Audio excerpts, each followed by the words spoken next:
Hi, welcome viewers. Once again, we are back for one more interesting session today on Select Talk 1.0. And as usual, we always bring you a surprising personality. And guess we have got today a very special guest. Of course, this special guest today is going to be telling us so many important tips and tricks which can perhaps change your life. And after a lot of waiting, we have finally got her in our show. Today, we present Miss Charlotte Stebbing Mills, who is nothing less than an expert who can really change your life. A magnificent personality who has been a systemic wellness speaker. She has herself got a lot of accolades in an international platform. And after her busy schedule, today she is here with us and on a special topic that is empathy in leadership. How empathy can be a game changer for leadership, the core of sustainable success. So today we'll be definitely discussing on this lovely topic, and we would try to understand that how we can use all the skill sets and all the different tips and tricks which will be shared in this podcast. So stay glued and keep watching. But before that, I will request our special guest, Miss Charlotte, to say a few things about her journey so far and how exactly she got the motivation to really come into the wellness space. Welcome, Miss Charlotte. Wow, Pravanka, thank you so much for having me. What an introduction. I mean, what a special host. I mean, I'm very excited to be here, and I really love what you do and how you bring the essence of being human to your mission. And I think that's something really important. It resonated with me, and I'm sure it will resonate with your audience because they know you best. So I've been in the health and wellbeing space for over 20 years. I started back in the UK, which is where I'm from. I'm now in the Middle East, and I've been here since 2013. And professionally, I've been starting my career working closely with the NHS in the UK, bridging the gap between medical interventions and commercial health and well-being. And that was all about how do we get people to recover from heart attacks and strokes from living stress-induced lifestyles. So that was kind of where I started.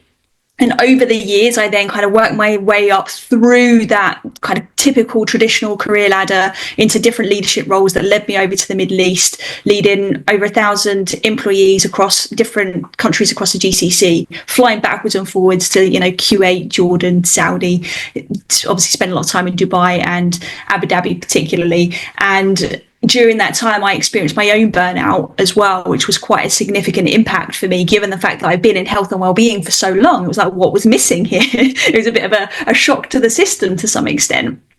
And that was kind of what put us on a path to what we do today, which is having our own business called The Wellness Theory, where we specialize in workplace wellbeing solutions from a systemic standpoint. And we have a coaching side of our business, which helps individuals to basically live in health, happiness, and high performance. And we do that by looking specifically at systemic wellbeing, sustainable performance, and the impact that then has on society and that social impact piece. Amazing. Really, very impressive. And I'm really very thankful to you for giving the time today. So, Charlotte, I'm sure our guests really are really getting a feeling that they are in the safe place and the safe hands today so that they understand more about empathy and leadership and how exactly they're finding the core of sustainable success. So I begin my first question today, Charlotte. Charlotte, you have spent nearly 2 decades across, healthcare, wellness, high performance leadership from your different rehab programs with Siswood Consulting across different regions. How has your personal story shaped your definition of empathy in leadership? Oh, well, it's interesting because my first taste, actually, I think, of real empathy and what that looked like and compassion and then that ripple effect that can have was actually long before I even got into business. Like, I just remember being 13 years old and I was in a bit of a turbulent situation growing up, loving household, but in a very unique way. And that turbulence turned into many forms of stresses for myself and my family. But there was this one day I remember specifically where I left the house. and I went to our local park, and this was in the UK. And I don't know if there's anyone listening to this that knows of these like fundraising charity runs that happen. And I witnessed one of these for the first time, and it was for actually cancer research. And I remember being in the park, and there was just this energy, there was this feeling happening. I'm getting goosebumps now just telling you about it, where there was people all coming together, being really healthy, right? They were being active, like they were running, and they were coming together in this sense of community. But there was this underlying sense of emotion that was present, because a lot of people that were there were obviously running and supporting a cause of cancer, which for a lot of people, you know, is been quite destructive in many ways in life. But people were coming together in light of that destruction or suffering, and they were coming together and they were leading this charge, and they was leading this sense of change. And it hit me emotionally. And I mean, I was 13 years old, and I don't know that I knew what that really meant at the time, but it definitely planted a seed within me to say, wow, it doesn't matter what we go through or what responsibilities we may have or may not have, depending on whatever age we are, there's something that we can do here that shapes a culture. It shapes the way that we show up in the world. And later in my time, I've realised that it's got a lot to do with obviously our emotional well-being. And it's got a lot to do with then how do we treat the person in front of us. And there's so many ways we can look at that. And obviously I specialize in workplace wellbeing. So I spend a lot of time now working with leaders in senior positions. I work with managers at the kind of that mid-level. And we have this great responsibility to ensure that our employees are well. And we only can do that when we actually step out of perhaps our own stresses and our own immediate like performance intense pressures, and actually look at what's going on behind it. Because when we start to solve the stresses, we start to be able to perform better, and we start to then be able to look even more widely at that social impact lens. So the empathy piece comes into, we can be a lot more empathetic and compassionate with those around us when we have the capacity to do so. And I think that's one of the sticking points that we have right now is life is busy, it's fast, it's high pressure.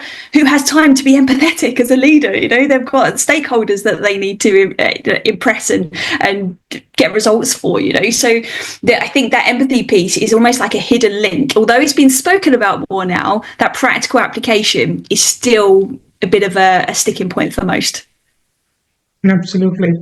I really get intrigued by the motion, the momentum in which you have started your career, and then how you are touching so many lives. I'm sure you have touched more than 100 lives so far, and more than that. So if I really need to ask you, what was that aha moment when you realized empathy wasn't just part of the leadership, or it was the leadership? Honestly, I would say it was just over 10 years ago when I started to experience my own sense of burnout.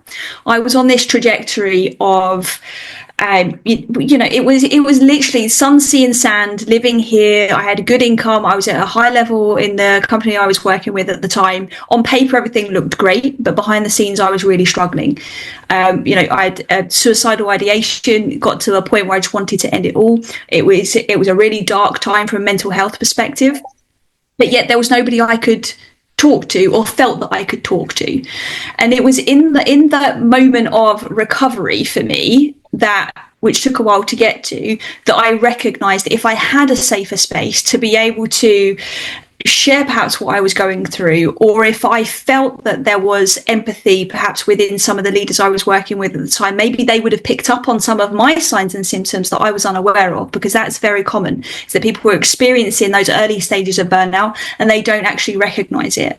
So I think as leaders, we have that responsibility to be observant of the people that we're working with, but also create that safe space where we can actually then open and share. So that was my biggest aha moment and wake up call as to how important that really is. Because before that, I was aware of, leadership skills and what we needed, and any leadership training and course that I'd ever done and been educated on was all about the skills and listening and active listening and all of these things. But that emotion piece was just completely blinded. So that was definitely an aha moment because of my need for it, being on the other side of it. And that was the aha moment that actually then was the catalyst for creating the business that we have now. And our mission is literally when we healthy and well, we can be a force for good in the world. So everything we do is leaning towards that, and that empathetic leadership we then try and embody in our own business, but also how do we give to leaders perhaps an awareness and maybe even a capacity or skill set that perhaps wasn't present before. Interesting. Now let's deep dive into the empathy at work. I've got few questions there. Many leaders confuse empathy with sympathy. Can you clarify the difference today and why that distinction is mission critical today for leaders in high stress, fast paced environment? Yeah, absolutely. It's a great point. And I've kind of got another take on this, which might be a bit controversial. So sympathy is when we are feeling sorry for someone, right? We're feeling sorry for them. Maybe we're in it and we're feeling it, and then we feel like we have to be in it and solve.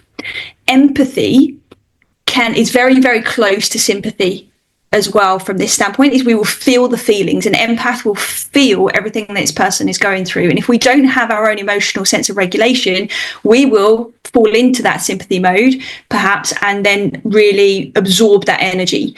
And even if we're not trying to solve that person's situation, we can likely absorb that and then project that and take that out elsewhere in our life or elsewhere in our work. But I think where the real skill happens is when we can shift from sympathy to empathy to compassion.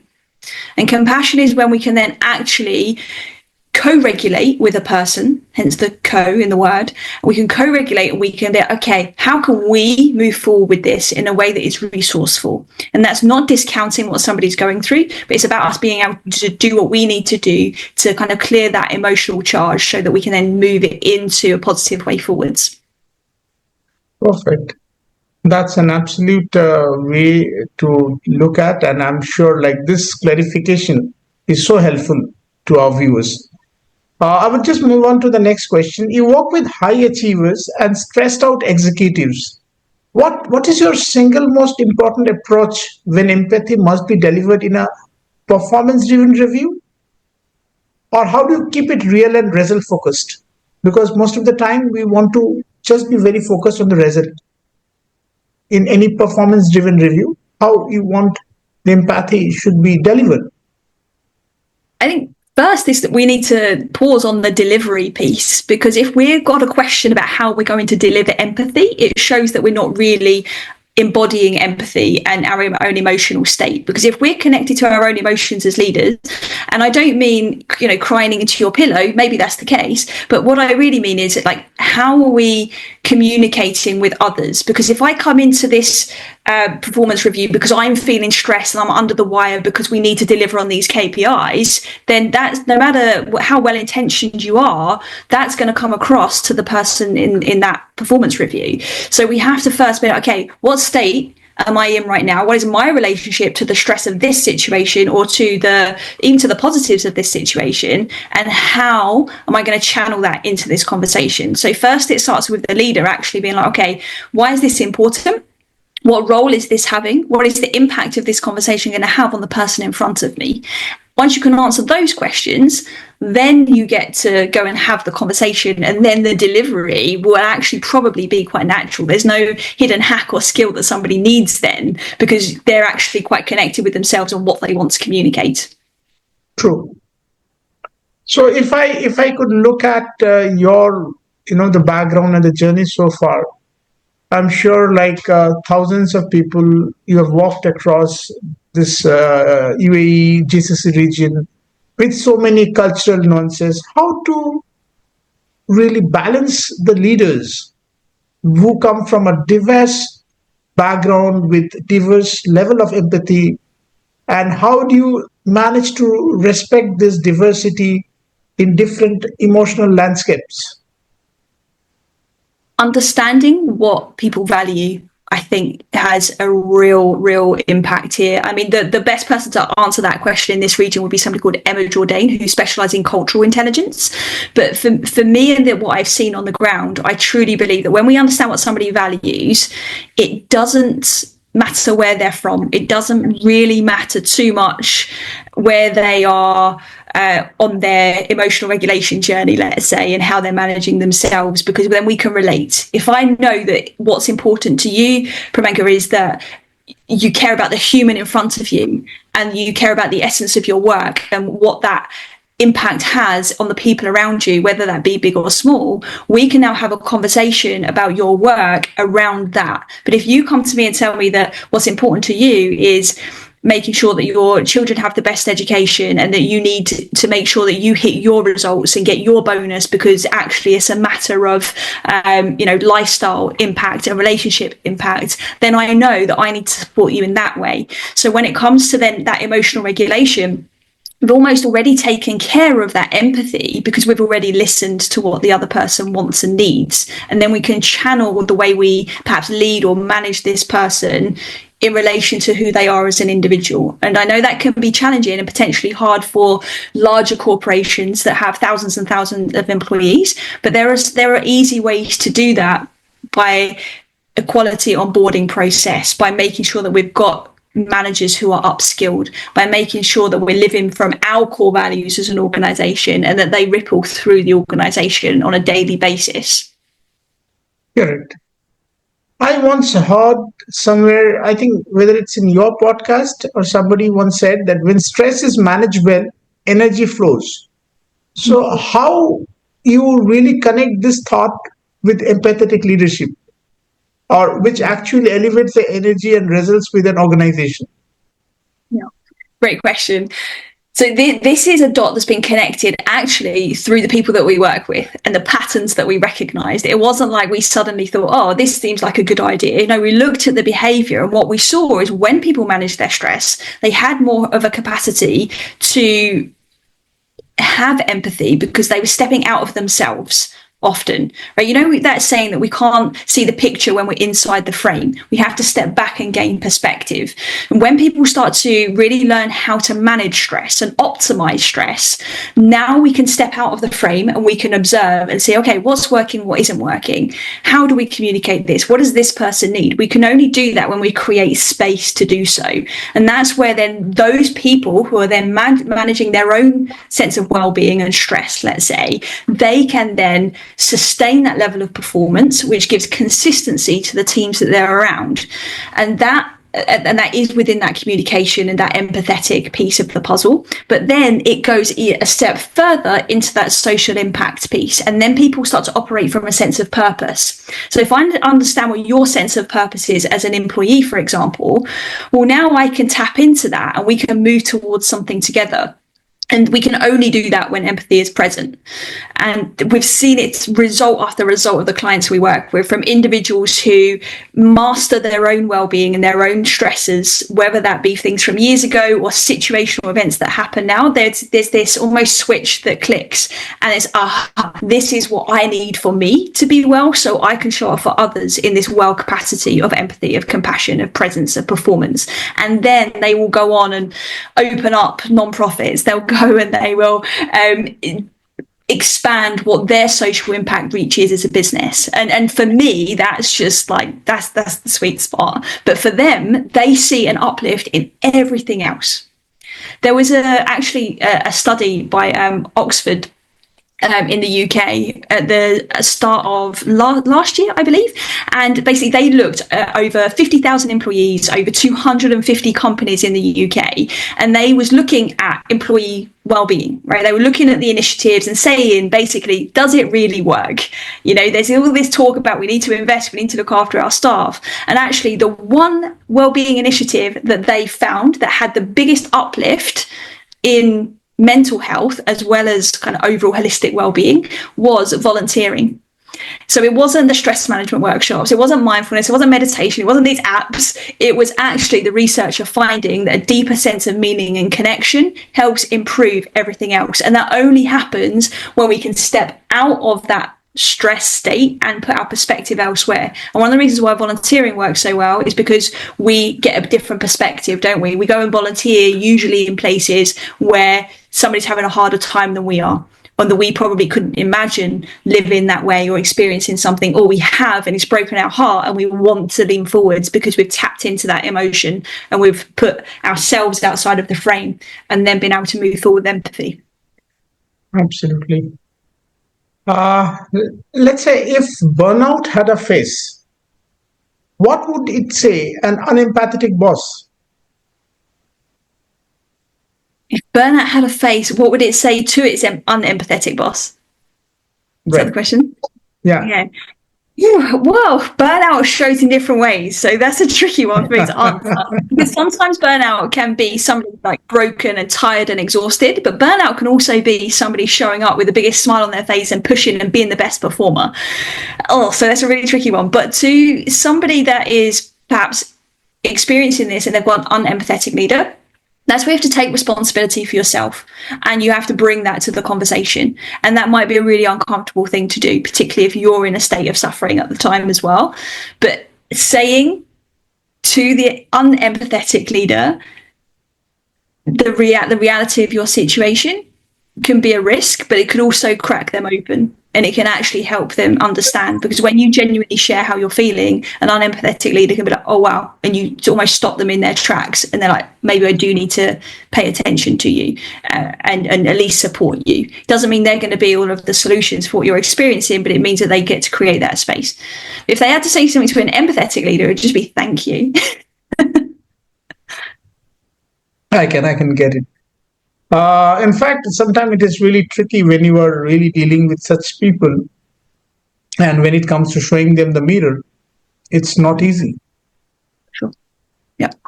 You are known for talking about ripple effects. What's the ripple effect of empathetic leadership on society at large?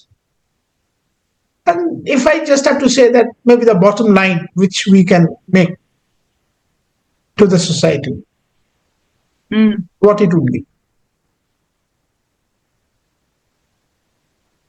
Is the embodiment of whatever that sense of purpose is for the person that we're talking about, because it is different. I think the bottom line is that when we feel good, we do good. Right? When we feel good, we then be good in all of our actions, no matter what that looks like, and then we can actually activate that within ourselves and with others. And if everybody was doing that, I think the world would look a lot differently.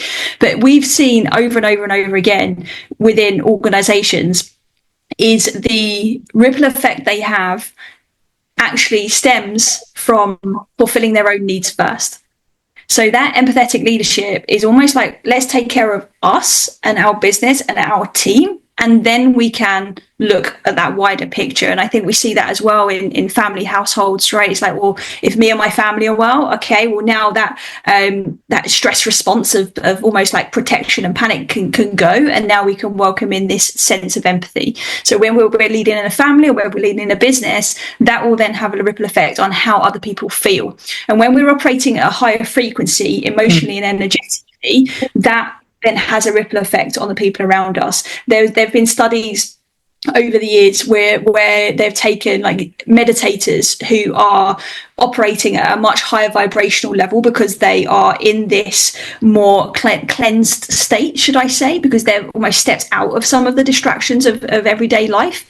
So they are put them into cities where there are high crime and real like intense frequencies happening. But then when we put meditators in this space for maybe a month at a time, crime rates drop. Right? That's not a coincidence.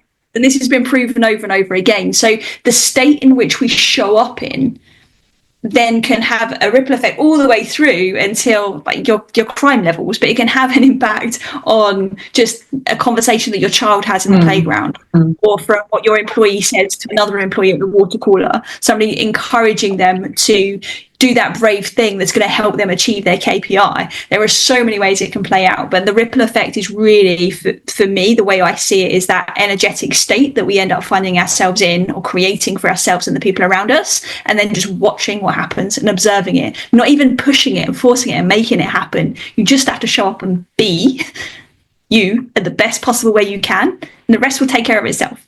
We don't have to overthink it. Agreed. We hear nowadays a lot about psychological safety, and thanks to the overall awareness which is growing across the globe. How does empathy play a role in making people feel safe, heard, and valued, especially in high pressure roles? When we have somebody who feels safe, they can be themselves, they can show up authentically. And that's when we can show empathy as well. If psychological safety isn't present, I wouldn't be able to show empathy perhaps in the way that I could if I was fully psychologically safe, right? So they almost work hand in hand. We need empathy to be psychologically safe, and we need psychological safety to have empathy in its fullness. So the impact that then has is it allows people the space and the courage to speak up, right? It's okay to make a mistake, right? Because I feel safe enough that even if I said something and it wasn't what the boss was thinking or what the business needed right now, well, at least I've said it and now I understand why. Now I'm learning, and I also feel like I've added some value, even if it wasn't the exact thing. And also, it has a ripple effect through the business. A colleague of mine said recently, the best idea in your business, your $1 million idea, might be in the mind of a receptionist that doesn't ever get to sit and speak to the CEO. But if she doesn't feel psychologically safe to be able to say that idea to her line manager or even to the CEO, then that $1 million idea is there. And she's probably living in this state of, well, I've got all these good ideas, but I'm not being seen, heard, felt, or understood, right? And that then can have an impact on her well-being, but also that's a massive impact on the business just because we haven't unlocked this sense of safety that allows people to show up fully themselves and completely. True. Agreed. Let's have some advices since you are an expert. So I would really love that if you can be very subjected to some questions. Let's imagine a high performing executive uh, who has seen maybe the empathy is slowing things down. And what would you tell them on the record and off the record? Off the record, I'd be questioning why, what's going on with you personally, and how connected are they to what is important to them and what's going in their life that could be creating some sense of imbalance. I don't mean imbalance from the work-life balance, as in imbalance within them based on what they value and their own well-being. And then on the record, from a business perspective, I would be suggesting they go back to their mission, go back to their purpose, and then their core values and how they are being filtered in through the business. And in 9 times out of 10, based on experience, there's then an upskill that's needed for the team around them. If it is that one practical empathy building habit you have to suggest any leader, which one can adapt this week without needing a workshop or going to a consultant? Ask, how are you? That's it. Just go around your organization and ask, how are you? And genuinely care and listen to the answer. That's it. Sorry. So if I have to ask you a question, that what tools or approaches from the wellness aspect you recommend to the leaders who can maintain empathy without emotional exhaustion, because nowadays people get very exhausted. So what would be your advice here? They need to work on themselves individually and understand their own needs as a leader, because not all leaders are the same.